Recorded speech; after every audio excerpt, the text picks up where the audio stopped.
Welcome to Holy Science, How I Stumbled Upon the Answers to Life and the Universe. Chapter 2, First Revelation. The first thing I noticed was that the solar system and an atom have the same structure, which led me to the conclusion that there is a universal principle about that structure.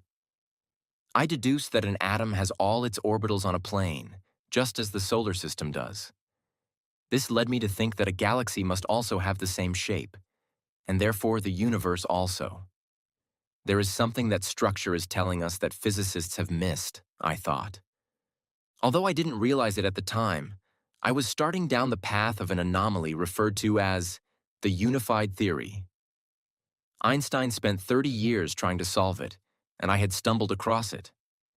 The unified theory is basically a reconciliation between astrophysics and quantum physics. There cannot be two separate laws governing each, Einstein stated. Quantum physicists always try to explain what they witness using mathematics. Einstein came across his theories based on thought experiments. In those thought experiments, he asked, what would happen if... When a person tries to figure something out, they often become blinded by the trenches of their own thinking. After my first insight, I asked what it was, and, as before, I saw something. Having worked previously with blower motors, gyroscopes, and magnets, I saw the field of similarity. They all spin and create a vortex. That vortex is gravity. Throughout my discovery process, whenever I would get to a certain point, I would stumble across information that I needed to proceed further in my understanding. I next came across an explanation of the four forces: gravity, electromagnetism, and stronger and weaker forces.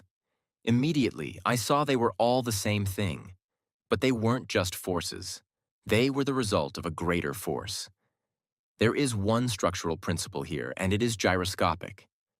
I then pondered, what is the force that starts it all? I considered the common narrative that some explosion started it all off, and from that, all these increasingly smaller eddies came, which ended up with the particle. But then I saw that matter didn't start from the universe down, but from the particle up. Each particle has its own field, which clumps with other particles to create bigger fields, and it's all gyroscopic. Each planet behaves the same way as each particle, and each system mimics the same field. But still, I wondered, what starts it? Einstein said that gravity and acceleration behave exactly the same, therefore they are the same. So, how can gravity be a continuous acceleration? Spin it. Take a weight on a string and spin it around and you create gravity. This was the biggest revelation yet. Gravity is nothing more than an object spinning. Then I noticed that all matter spins. This is no accident, I thought. I am on the verge of seeing how God created matter. God is the originating force.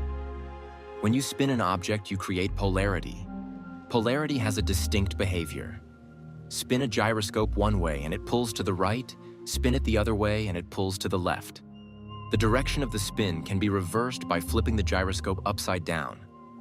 When you study magnets, you understand what positive and negative ends of the magnet are. I saw that positive and negative were created by the direction something spins. The direction of which way something is spinning is its orientation. When I say, I saw, you can replace that with God showed me, but I don't want to sound pretentious.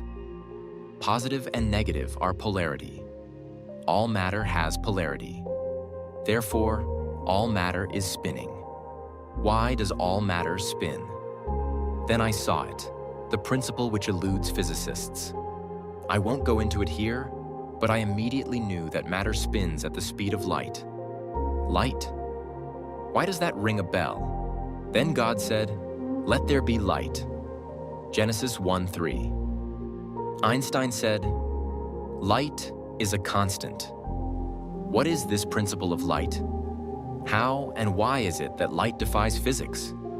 Why is the speed of light that exact speed instead of any other speed? I saw that God chose the speed that suited his purpose. The speed of light is the mortar from which all matter is created. When God said, "Let there be light," it was not just illumination. Light is the basis. Quantumly, electrons move at the speed of light, but they also spin at the speed of light. Protons also spin at the speed of light. The only difference between a proton and an electron is the orientation of up or down. Light is also spinning. They call light a wave, but a wave is a two-dimensional observation of a three-dimensional world. Light is matter moving at the speed of light. Matter is light being held in a less than speed of light position.